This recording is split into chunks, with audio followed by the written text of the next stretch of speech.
Welcome to Ladies in Law, where real-world advice meets professional wisdom and empowerment in realms of law and business. Your hosts, Lisa Goucher, Dawn Smith, and Kellye Raymond, bring you innovative strategies, practical guidance, and inspirational stories. Join us as we inspire and support women to thrive in traditionally male-dominated fields. Hi, Lisa here with Dawn, and today we are continuing our series of unwritten rules. We're going to talk about being the only woman at the table, in the setting. What does that look like? Have you ever experienced that? How did you handle it?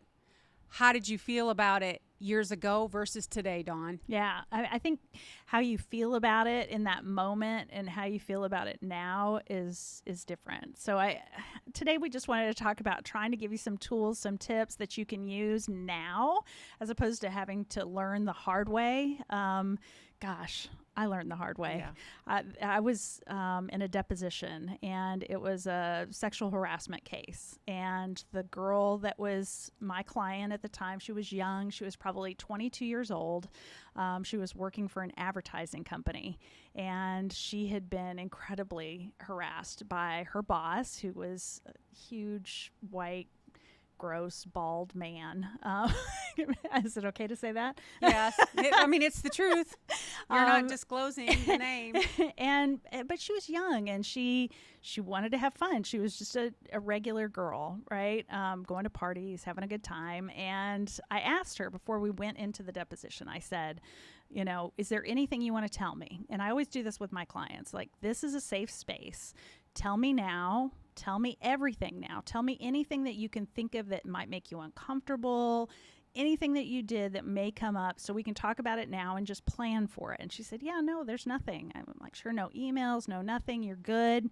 She's like, I'm good. So we went through the first half of the deposition. It was fine. The deposition was all men. And in California, you can have, your corporate representative, corporate counsel, other lawyers, and they purposefully brought in the perpetrator, right? The guy that had sexually harassed my client, and all male lawyers. So it was just she and I, huge conference room, very intimidating setting. I think I'd been practicing for maybe a year. Oh, wow. And we walked in, and so that was intimidating to begin with, but I'm just trying to keep her on message, just tell your story. So everything goes fine, the first part of it. But then we come back from lunch, and there's a huge screen that has come down, at the end of the conference room, huge screen. And I just looked at her and I said, you sure there's not anything you want to tell me? And, there were some photos that were a little, I don't know, not great, and some emails that were not great, and they weren't terrible. I mean, looking back on it, it wasn't terrible, but I certainly could have prepared more. But those men made that environment knowing that I was a female attorney representing her, and it was the most uncomfortable situation that I'd ever been in. And I felt so, just really, when we walked out, I felt so destroyed. I felt like I hadn't done my job preparing her, and I felt like I was a victim when I left. I actually called my boss, and I was crying. I was like, I felt like I was sexually harassed in that setting. And looking back on it, there's probably so many things that I could have done. I think that, I could have objected to all of the people being in the room that they brought in the room. But just trying to look back and figure out what I could have done differently is just, know that you're in the right. I think I've said this a couple of times before. Know that what you're doing in that moment is fighting for someone, and that you're in the right. And don't ever deviate from that, and just be strong through that. But gosh, it was hard. It was really hard. That sounds really intimidating. It was. How would you know, yeah. right? Being that young, a year out, which it reminds me. So when I moved to Dallas, this is a long time ago, 1992, I had worked for attorneys in Oklahoma, Western Oklahoma, solo guy, super I learned a lot, like a whole lot. I actually worked like an associate and didn't even realize that's not how all paralegals were functioning. So when I came to Dallas looking for a job in the big city, it was super intimidating. I went to a firm. I can still remember the name. I will just, you just remember things so vividly. Yes. When they traumatize you. Yes. And I went into the managing partner's office to interview, and dressed appropriate, everything. And I still will never forget just a handful of comments that he made. And one of them was like, well, if your husband, I was already married. I was 22, got married at the age of 21. And one of the comments he made was like, well, if your husband needs cookies and milk on the table by 5, this is not the job for you. Oh, God. And, it was just like everything after that, from he even said it, I'm the fattest, out of shape, ugliest one here, but I expect, and all the women in the office did look the same. They all were very attractive, very short skirts, and he was very explicit about what he expected. I did not get the job. Thank goodness. Thank goodness. But that was my first experience in Dallas. Yeah. So what did you learn from that? Walking out of it and feeling, because I can tell by how you're talking about it, you were, really taken aback, and it impacted you. Like when you were walking out and processing what happened, how do you think that changed you, and how do you think you'd do differently now? That I would have just walked, now knowing the person, I would have just turned around and walked away. We talk about sometimes you just have to walk away. Well, I would have, but then I was just too young and naive, and being in Dallas, for the first time, it was an intimidating situation. But what it set in motion was, wow, is this what's going to be required? Mm-hmm. Yeah. Is this Dallas? Yeah. Is this Dallas? Is this what I signed up for? I was just thinking about that. Totally reminds me too of another time we had a really big case, and the lawyer that was representing the company on the other side. So he was representing another perpetrator that was victimizing my client. And he was Valentine the 8th. He was an 8th. I'd never met an 8th before. Oh, geez. Yeah. Almost makes me think of like Henry King the 8th or something. I mean, he was an something 8th. bizarre. Yeah. And he came across as being so kind, so professional. Like I didn't see him coming. Okay. Did not see him coming in a second. And we were on a break.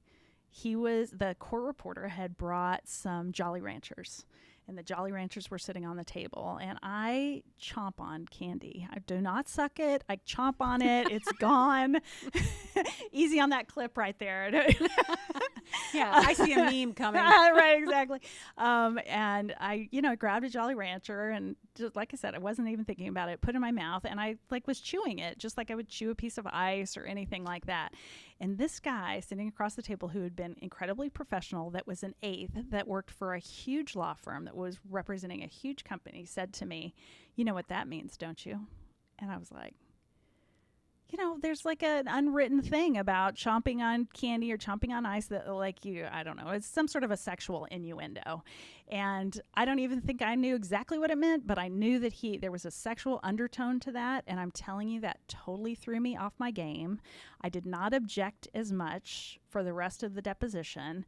It changed the way I was controlling the room in that moment. And I have thought about that so many times since then, and it taught me so much, because you just have to refocus, because we're in an adversarial world, as lawyers, as business owners. Nobody on the other side is trying to help you. They are trying to win, and they're going to do whatever they can to take advantage of you if they're that type of person. And it happens, more than not. So you didn't redirect for your strategy. He literally knocked you off. Totally took me off my game. Totally took me off my game. And that was the goal, right? So I guess I did good at the beginning of the depot. Yeah. I guess I was handling everything the right way at the beginning of the depot, but it completely changed dynamics by him using that kind of sexual tension, that sexual innuendo to change the room. And now I know that if that happens, then I must have been doing something right at the beginning of the deposition, and he's trying to get an advantage, and I should kind of sit back and take that as a compliment, and then just keep on rolling. Yeah. You know? Most definitely. This is a little bit off the subject, but not. So Lisa Blue, an amazing trial attorney. Yes, Back in the day when I started working on asbestos litigation, they were on the plaintiff. I worked for the defense, and I would end up in trial as a paralegal for the defense side, and Lisa Blue was on the opposing counsel side. It was always interesting to me, and I never understood why. I became friends with her paralegal over the years, and so one of the first questions that I asked him was, why does she do this particular thing during trial? And what it was, for instance, they would have the paper board, and she would write stake in the heart, but she would misspell steak. And it would be ongoing things like that. And finally, Thomas was her paralegal, and we were friends, and I was like, why? Why does she do that? Like, it's so annoying. Like, you know she knows how to spell it. And his response was, because it distracts the jurors. Huh. So part of her strategy in this male-driven, plus she's just a phenomenal female attorney. She is. She's amazing. Like, just so many verdicts, so much success, such a wonderful representation for women and attorneys as a whole in the industry. But I just found that interesting because her strategy was to offset the defense's whatever they were presenting at the time. She would leave it up there, and then we would all sit there and stare at, steak spelled incorrectly. That's funny. So when you're talking about your strategy, you were knocked off. I was totally knocked. Your strategy, and you weren't able to regain it. Everybody has to figure out what their strategy is, and especially when you are in a setting where it's male dominated. What do you do when you're talked over or condescended to, or what do you do, Dawn? Or what did you do? Because I just don't think that happens anymore. You know what? I started practicing in California. There have always been more men in that environment, regardless of what state I've been practicing in. And I had never felt condescended to, ever, as a lawyer, not by any judges, from the bench, I guess I should say. And when I moved back to Texas, I was trying a case with somebody that I respect and admire greatly, and he asked me to do the closing. So I did the closing, and I finished and sat down, and the judge looked at my co-counsel and said, "Do you have anything further, Mr. So-and-so?" And I just thought, I was so blown away by the fact that, that the judge had asked my co-counsel when he had already said that I would be doing the closing. So I think looking back on that, I just don't take offense to things like I used to. I just know that I'm doing what I'm supposed to be doing, and I always say this, just kind of lean into what you're there for and take it as a compliment if they're, being condescending or being trying to throw you off your game, I guess, is more of a compliment than anything else. If you're being condescended to, you just have to be graceful in the moment, I think. The reaction, if you're reacting in the moment, you're letting them get you, So I think you just have to kind of rise above it and just move forward and then address it at some other point. It's a choice. You have a choice in this scenario. And you have a choice whether you want to be the one woman in an all-male scenario. So recently I had an opportunity to go to a dinner with a client that had moved to another firm, and he had some partners that were coming into town and said, "Hey, do you want to go to dinner with me and my 3 partners?" All of them were males. And I didn't know the rest of them. And so for me personally, that was not a setting that I was interested in partaking in. I made the choice that I would rather forego that opportunity at that dinner because I felt like first of all, they didn't even know I'd be showing up until I showed up. And second of all, I felt like it would totally change the dynamic of their dinner. Now, I know Dawn, You think differently. But for me personally, that's not an environment I want to put myself in. I don't feel like I could win at the end of the day. I want to win. I want to bring in the business, and I don't want to get caught up in that type of scenario, especially, it was at a conference, like everybody's at the cocktail party and then everybody goes to a late dinner. That wasn't the one for me. Now, if that was a meeting in an office with the attorneys, I'm all in. I don't have any concerns. We will talk about how you enter the room because that's important. But Dawn, we were bantering this back and forth, and she sees it different. She would do differently. So yeah, I just think that you have to make a choice. Like, I think what my advice to you at that moment, if you felt uncomfortable but you really had an opportunity to kind of build a relationship, I mean, even if you're in that environment where you've gotten invited maybe for other pretenses as opposed to necessarily talking to you about business, I think that you can kind of set the tone even if you go. True. I think you can take somebody with you too. Like, I don't think you have to go alone. You could have said, bring your partner, bring somebody else that you're close with. Make it more of an environment that you feel comfortable in. And I think we all have a choice. We all have a choice in that type of situation, to go or not to go. And you have to, I guess, realize whether or not you're going to be comfortable with it or not. And you certainly shouldn't go if you think you're going to feel uncomfortable. Yeah, we all have a choice. Yeah, definitely. You have to make the choice for yourself. And so what I love about when we happen upon this topic is that oftentimes Dawn and I are on the same page, really, with the way we shake things out. Wish Kellye was here because she would totally weigh in. She would be there at that meeting. Yeah, she would. For those of you who don't know Kellye, she's used to work our on partner in crime. Yeah, our partner in crime on this podcast. So I just find that interesting, the different takes. And it really comes down to, if you are the only one, you have a choice. Mm-hmm. Yeah, you can do it. I mean, and you shouldn't feel uncomfortable if you make that choice knowingly. And you can always leave too. I want to say that, if you go and you get yourself in a situation and you think, and that's another thing I was going to ask, do you think you would have handled it the same way, like young Lisa would have handled it the same way when you were hustling to get business? Would you have handled it the same way as you would now? I'm trying to think if I would have. I actually, what I would have done back then, because we really traveled in packs. Yeah. I would have bring my girlfriends with me who are actually, we all work together. Yeah. So that's exactly what I would have done. Yeah. I personally would not have put myself individually in that scenario, but I would have just drug along a couple of the other coworkers with me. Yeah. And we would have had a ball. Yeah. I mean, and then you can always leave, yeah. right? Yeah, most definitely.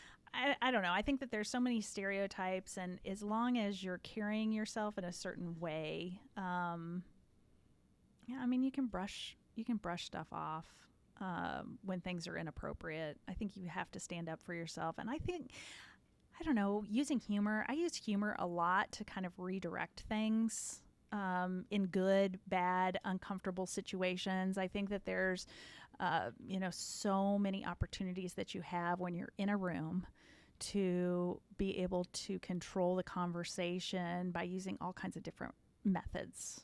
Oh, most definitely. Humor would be one of the best responses to any kind of.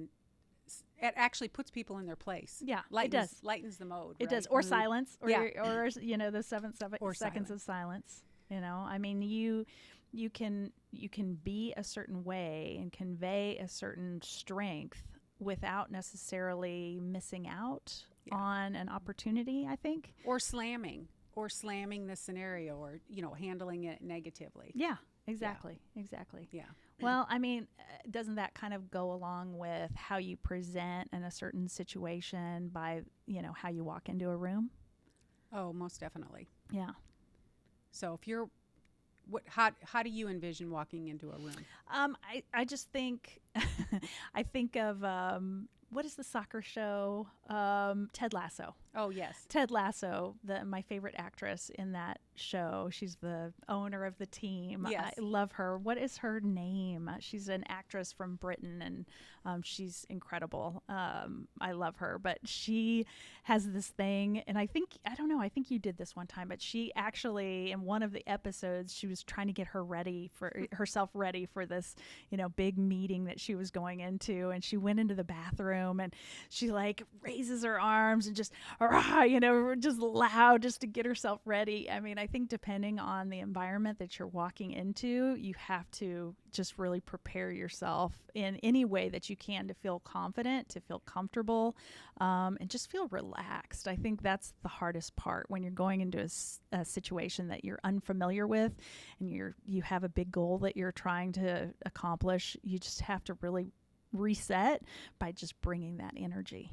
Okay, I got to touch base on that one. Amy Cuddy with TED talks about what she just conveyed. And what it is, if you are entering a stressful environment, a stressful meeting, just go in the bathroom, give yourself 2 minutes, put your hands on your hips. And what it does is it lowers your cortisol and raises your serotonin. It's such a small thing. Just by putting your hands on your hips? Hands on your hips. Yeah. Stand up, put your hands on your hips. Lowers your cortisol and raises your serotonin. There is scientific information related to that. I love that. Yes, exactly. It is, or throwing your hands in the air. I mean, just kind of depends. But it's those power poses. Mm-hmm. Leaning back in a chair and putting your hands that's a power pose. Hands on your hips, throwing your hands in the air. Those are all power poses that lower your cortisol and raise your serotonin. So we had a big mediation that we were doing, and I didn't know anything about anything at that point. I mean, there were millions of dollars in a sexual abuse case. And I went with my boss every time I got invited to do. By the way, if you get invited to go somewhere or to do anything, to second chair, to, just do if your boss invites you to do something, do it. I mean, go. Whatever it is, do it, because you're going to learn, and, they're inviting you for a reason, that you're doing well, and you're going to most likely increase your ability to do well if you're with your the decision maker more often. But anyway, so we're at this mediation. I walk into the bathroom on a break. It was at the beginning. I walked in on opposing counsel in the case. And she was a woman, and she was like doing one of those power poses. She was actually she was in the bathroom by herself, and I just walked in on her, and I was thinking to myself, oh my gosh, if that would have been me and opposing counsel would have walked in on me. Yeah. So just lock the door before you do your power pose in the bathroom. Yeah. Make sure you have privacy, right? Exactly. It was so funny. I ran back in. I was like, Tom, you're not going to believe what just happened. He's like, really? Like, okay, got her on the ropes. Got her on the ropes on that one. Yeah, it was fun. It was really fun. And going into any room, you have to be prepared. You have to have energy. You have to stand up straight. I just have to tell you, you've got two really big flexes, and you may not know them, but they're your biggest flexes. And in my opinion, standing up straight is one. Shoulders back, stand up straight. And number two is smile. Mm-hmm. I tell my kids all the time, man, if you're not smiling, you're losing money in the bank. Yeah. A smile, it really goes so far. And then just for me personally, anything that I'm doing in a scenario like that, I got to have my heels on. Yeah. I want to be as tall as I can, and I want my favorite heels on and to be put together. And I can just walk in and own my space, own that room, feel super comfortable. Mm-hmm. I think, I don't know, we're in a era, for lack of a better word, where I think casual, in my opinion, I'm getting up there almost 60. I think it's gone too far. I think there is also power in dressing professionally and comfortably, and there's power in that. I totally agree. I was just thinking of a time where I jumped onto a mediation, and one of my associates was in bed with her hoodie over her head. I was like, oh no, this was the middle of COVID, but I was like, I'm like, this is not happening right now. I just hopped off. I was like, oh my gosh. But yeah, there's something to be said for dressing for the occasion. Mm-hmm. I don't know. I mean, I love yoga pants, but there's a moment for yoga pants, and then there's a moment for a sparkly jacket like that one. Dress for the part you want, not the one you're in. Yeah, exactly. And you know, your presence really has to do with how you feel about yourself.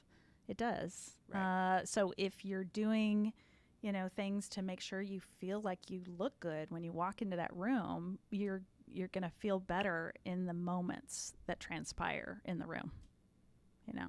So yeah, most definitely. Do you have any have you ever been underestimated? Oh, right. That's and another is that thing. not fun? Yeah. Like I love it when somebody underestimates me. I love that feeling. So it creates such a sense of power, right? Shantae's patting herself on the back. It is so true. Dawn, Yeah. do share. Well, so younger Dawn, blonde, that I think I was always underestimated. I don't think I'm as underestimated now as I used to be, but I think that some of the things that we're talking about, this whole unwritten rule thing, I think that we've got to really embrace them because it's good to be underestimated. Oh, I agree. Right? I mean, and I think women are underestimated a lot. And I think that that's a hidden advantage. If you can be more prepared, if you can be, you know, more articulate, if you can be more aggressive when, you know, when the situation calls for it, when you can be quiet when the situation calls for it, I think that that is an incredible power that we have. Yeah. Yeah. When were you, tell me when you were underestimated, one time that you remember that you were underestimated, put you on the spot. Yeah. You know, just thinking back when early on in my career in the court reporting, I think there was a lot of underestimation there going on just because I was so young, kind of like you, young and blonde and just looked like I had my head in the clouds, you know. But I mean, behind the scenes, like I really had it going on. And just like, for instance, when I was talking about coming to Dallas, I had amazing experience that it was almost 3 years of paralegal experience of drafting all kinds of documents, A&R pipeline cases, RTC, FDIC, bankruptcy filings. This attorney that I worked for, he was very fortunate. It was right when everything had folded regarding the RTC and FTC. We don't know what that is. Oh, what is FDIC. what is that? Resolution Trust Corporation. It was what it was is when the banks folded and a lot of the farms back in the 90s, late 80s. What that allowed is that this sole practitioner out in Western Oklahoma that normally would be doing just probate and divorces, well, he had this plethora of cases working, you know, on foreclosures and bankruptcies and A&R pipeline cases. There was just a lot going on. So I had 3 years of basically working like an associate, drafting pleadings, doing all the things related to that. So then when I come to Dallas and, you know, I'm 21, you know, woohoo, here I am. I was truly underestimated. It was very challenging to find a job. I interviewed for a paralegal position at DeHay and Blanchard back in the day. That's what it's called. Now it's DeHay and Elliston. And I did not get the paralegal position. A new student out of school got the paralegal position, and I got a case clerk position. Well, it took all of like 3 or 4 months, and I was in the paralegal position. So it was just that look, that underestimation. And, you know, while it seemed frustrating, it actually served me well because what it did, I think sometimes being underestimated gives you the opportunity to review the scenario more thoroughly and make adjustments and just thrive. Just blow them away. Right? As opposed to coming in and they have all these high expectations and the nerves and all of this. If they don't expect anything out of you, then you perform and blow the doors off. That is a really good feeling. Yeah. A really good feeling. Don't get offended. Oh, I would just say don't get offended. No. If you come in and they, I mean, first boss asked me how many words a minute I could type after I'd graduated from law school. I was like, what? I'm like, are you kidding me? And I was offended, but he turned, I love him. He turned out to be amazing. But so don't get offended. Just say, you know what? I'm going to show them. Like, watch this. Watch this, most definitely. Watch this. And it's a mindset, right? mindset is so incredibly important in all the scenarios that you put yourself in, and especially when you're going into, you're the only woman and it's a bunch of men, right? So if you are being positive and energetic and got your act together and you're prepared, you're going to walk in with a sense of energy. That vibrational energy is going to be felt.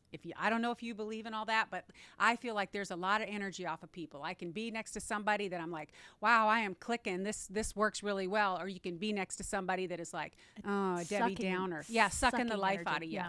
So if you are that energy, it's going to show. And I think it goes hand in hand with just having an awareness. Talk about, though, it's hard to be up all the time and have that energy. You're incredible. I mean, I've seen you low maybe, honestly, like twice ever. And I know I'm not around you all the time, but, what tips would you have for people that, just to keep that energy level? Like, what do you do to walk in that day and have that energy level when you just don't feel like you can bring it? It's fake it till you make it. Yeah. Like, dress the part. Sometimes you leave the house in the morning and you just don't really feel it. But if you dress it, you can flow into it. And then also just, I don't know, really early on, I can't even tell you when. If I lost my temper, I didn't get what I wanted. Anytime I lost my temper, what it did is it trained me that I'm not going to win. And I mean, I'm not a competitive person with people. You are competitive crazy. I am internally competitive. Yeah. I am not. I do not compare myself to other people. Right. And sit there and think, oh my God, look what they have. I don't know. I'm just not wired that way. Mm-hmm. But early on, one of the blessings, and I don't know where it came from, which parent, maybe it's just being the youngest of 5 and parents divorced when I was really young and really just kind of raised myself. My sister, who was 5 years older than me, was one who really had to care for me. I think I just made those observations that anytime I got mad, I didn't get what I wanted. Anytime I got mad, I lost more than what I was mad about. And there were a couple of instances, even in my teens, where that happened. And so getting mad, I don't win. Mm-hmm. And so that inherently just makes me zip it. Mm-hmm. I'm just typically not a crabby person. Yeah. It's just my nature. Yeah, no, I know. I love that about you. And I think you just have to have a plan for those days that are hard, because we all have. We do have them. We all have hard days. And if you just, you just take that first step to get on the path for the day, to make it a good day, whatever it is. I don't know, going outside and getting light early in the, when the sun's coming out, and just getting that light, going outside and just feeling just what it is to be a part of the air and everything. I mean, it sounds corny, but just it's true, nature. But feeling that grounding. Feeling that can make all the difference in the world. And then it's a responsibility, because energy is contagious. It is. It's absolutely contagious. So no matter what, know that it's not just you, especially if you're a member of a team. It's not just you walking into that room. When you walk into that room with whatever energy you bring, it's going to be contagious to the rest of the people. And unless there's somebody there that has the wherewithal and the impact with their energy to turn it around. But it just makes it so much harder. So with me, I always try to think of my team. My team is counting on me. My team is counting on me to bring the right quality of energy today. And it's just not about me. What am I going to do to make it better for the team today? And that always kind of helps me kind of get to the place that I need to be for that day. Yeah. It's charisma. Mm-hmm. Yeah. And I mean, it's so every room that you're in, we were talking about kind of those unwritten rules. Every room that you're in, you can make a difference. You can make an impact. I think that a lot of us just get so bogged down in just our own stuff. And if you just take a minute to get out of that, me, it really will make a difference for the people around you. And then it is contagious. You bring it, then they bring it, then you build on that energy, and it really takes you to the next level. And if you want to grow and you want to be a member of a team that's thriving and winning, right, then you've got to do that for the team. Yes, Yeah. most definitely. So in closing, regarding the unwritten rules, being the only woman, number one, you have a choice whether you want to be in that scenario. Number two, it's all about your energy. Number three, go scoot out, put your hands on your Power hips stance for 2 minutes, lower that cortisol, raise that serotonin. Yeah. What else, Dawn? I just think owning the moment. Yeah. Owning the moment. Just knowing that it's going to be okay. It is going to be okay. That you were there. You stand on the side of the right. Sari Delamont says that all the time. I love that. If you are bringing your heart and your values into that situation, then you are standing on the side of the right. And just know that, and it'll get you through almost anything. Awesome. Yeah. Thank you so much for all of that. And we will see you next time. If you have any questions, you can email us at hello@ladiesinlaw.com or comment below. #unwritten rules. Thank you. Thanks for listening to today's episode of Ladies in Law. We hope you're walking away inspired and ready to shake things up in law and business. Don't forget to hit subscribe and let us know what you think. Spread the word and share this podcast with your network. Follow us on socials for all the behind-the-scenes fun and sneak peeks of upcoming episodes. Until next time, keep rocking it, keep breaking the mold, and as always, keep aspiring to inspire.